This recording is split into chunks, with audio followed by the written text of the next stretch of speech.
G'day all, welcome back to another video. Just wanted to make a quick one on my new lever action rifle, the Rossi R92 or Rossi Puma and 357 Magnum, 38 special, made in Brazil they are. I put myself a nice little cheek piece buttstock ammo holder on there. That's a leather one. I think it suits the gun nicely, and I put a nice Allen sling on there to match. Had to put a couple of sling attachments on there. The rifle doesn't come with that, but the rifle was only $900, so you know, that's pretty cool. Took it for a shot the other day out in the bush, put it on the bag on the bench and sighted it in 100 yards. Performed well. Taken it out since and shot a billy goat with it. And yeah, that's what this rifle's going to be used for, is mobs of critters such as goats, pigs, and so on. And that'll be something I might be leaning towards more so in the future due to possible firearm legislation laws changing in New South Wales. Now these laws are changing because of a horrendous act that took place 8 days ago in Bondi, Sydney, where two absolute mongrel dog scumbags took to the streets and murdered a bunch of innocent people and injured a bunch more using firearms, using straight pull rifles and shotguns. The government's had a knee-jerk reaction and they're deciding to take it out on firearm owners instead of blaming themselves, which they should. And yeah, gun laws are going to change, most likely. Do what you can. I've done what I can so far. I mean, rally, get in touch with your local parliament members, police commissioner, and you know, email them, sign petitions, do what you can there. They're going to do what they're going to do anyway, I believe. They're going to do what they want. So in light of that, some weapons are going to be recategorised. So pump actions and straight pulls will be categorised as Cat C. License holders can only use them, which you have to be a primary producer or you have to be a contract feral pest controller. I'm neither of those. I will be losing some guns out of this, and many other people will be too. I have a Taipan X, which is a pump action centerfire rifle. That'll go. That was primarily my go-to gun for mobs of pigs, mobs of goats, and that type of thing. This thing is going to have to be the next best thing for me, as far as I can tell. This is if these laws come through, which I'm assuming they're going to. Yeah. I also have a straight pull shotgun, which that'll go to. They do make lever action shotguns that are currently classified under a B license, which have 5 round or less capacity. That could be a possible shotgun for my future for pest control. I do feral pest management for local farms around here, and I do it for free. And I do that just to help out the local community on sheep farms and cattle farms. And, you know, I don't have a Cat C license. These types of firearms are going to go out of my possession. So this, I think, is going to be my next best go-to, is going to lever actions for those rapid fire follow-up shots that you need when you have big mobs of critters. People in the city don't understand that type of thing. These politicians definitely don't understand that type of thing. The Attorney General doesn't understand that type of thing. They don't know how we live out here. They don't understand how critters act and behave and the way that they impact our lifestyle out here. But anyway, this will be a way that I can adapt and move on, is going with the good old lever action. They've been around for over 100 years. They're a reliable firearm. Yeah. So anyway, that's sort of half fitting to the timing of this video, with possible new legislation coming in where, you know, these pump actions and straight pulls and button release firearms are going to be barred, I believe. Anyway, enough doom and gloom. You all know what you got to do about that, and get onto that. But yeah, I'll roll some footage in there just sighting in this rifle at 100 yards off the bench. And yeah, I encourage you to have a crack at a lever action if you haven't before, because they are a lot of fun. Anyway, catch ya.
How cool is this thing?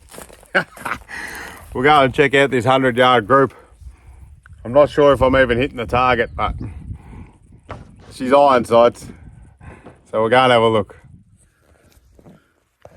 All right, the first shot's with the Rossi Puma or R92 lever action, 357 mag. At 100 yards off the bench, that's about a foot high that I'm hitting consistently. There's two in that one there and one next to it there. That's me, the left and right, obviously. Through these buckhorn sights, these open sights. Look at shooting straight, pretty much. It's just needing adjusting for the height. So I'll see if I can go and work that out. I didn't bring the instructions or anything like that. I don't know. I haven't used the buckhorn sight before. I'll try and work it out and see if I can adjust it and get this coming down about a foot. Right, so it turns out adjusting this sight isn't that difficult. I just had a little play with it and worked it out. So you grab this piece, you lift it up, and this piece here, where's it gone? This piece here that it's resting on, you slide it backwards and forwards. So I've slid it forwards, so it's dropped down a notch because we were a foot high. So the lower that this sits, I'm assuming, the lower we're gonna hit at 100. I want to drop a foot of height. We'll see if that works, see if I've done it the right way.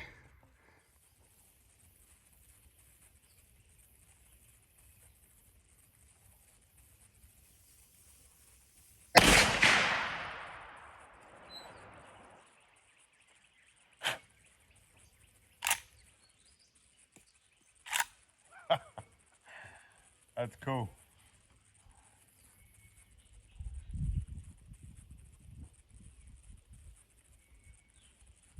I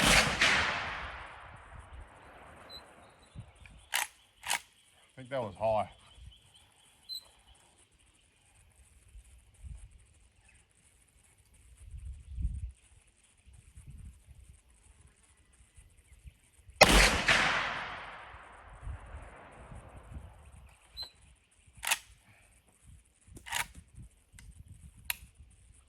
Let's go and have a look. That, oh, I've had you all out of whack here. This is the first lever action I've ever owned, and I've got to say it's pretty bloody fun. I'll do some stand-up shooting with it once this is sighted in, because it's going to be a lot more fun then, I reckon. Right, let's go check out what we got. Right. So,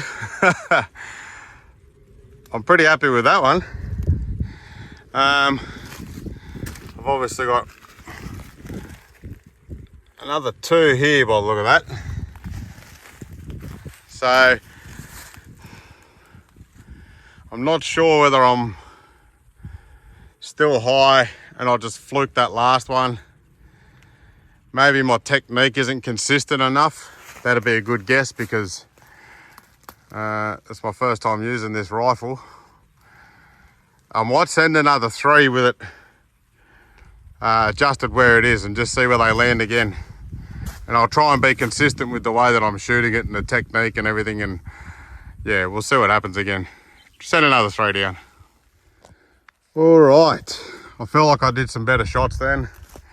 I didn't film them, but anyway, we're consistently still hitting here. They're all hitting in this area now. I've obviously got a flyer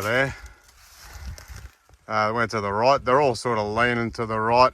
That's probably me. Don't know if it's the gun, but the up and down grouping, I mean, there, we've just hit all that same spot just then. So it looks like I've got to come down another at least 6 inches. I'm going to come down another 2 notches if I can. That might be maxed out then. That might be the 100-yard max out on this rifle when I drop it all the way down for this particular ammo that I'm shooting. So I'll go drop it down a couple of notches and see where they end up. So speaking of the ammo, I'm shooting S&Bs, 158 grain I think they are. 158 grain. Jacketed hollow points, soft jacketed hollow points.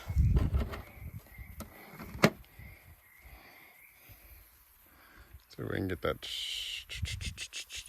Where are you? Where are you?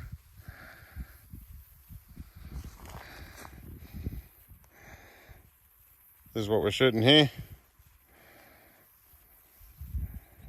And I've also got some 158 grain 38 specials S&Bs as well. This loading gate's pretty stiff. I have taken the magazine spring out of here, and I have shortened it because it was really hard to put loads in there. Look, these are only a cheap rifle. So I'm not expecting anything super out of the performance, but it is in good nick. Like the fit and finish on it's pretty good. There's a tiny bit of just there. That's about the worst of it that I've found. That little gap there on that plate. Everything else is pretty tight and nice and tidy. You know, for under $1,000, I paid under $1,000 for this. I can't really complain. The action's pretty nice. It's a little bit stiff, but look, it'll probably loosen up in time. What do you want for under $1,000? So yeah, in conclusion, I ended up shooting some 38 special through it as well, and it was dropping another foot to where I'd ended up hitting it on target once I'd made that final adjustment. 100 yards was spot on with the 357 mag, and yeah, I'll get some more footage and throw it up there. Shot some cans at about 20 to 30 yards, smacked them no problem. Yeah, you can make adjustments and put new spring kits in them and whatnot, and file the loading gate bloody down, and you know, feeding ramp and all sorts of stuff, but I don't think I'm going to do that.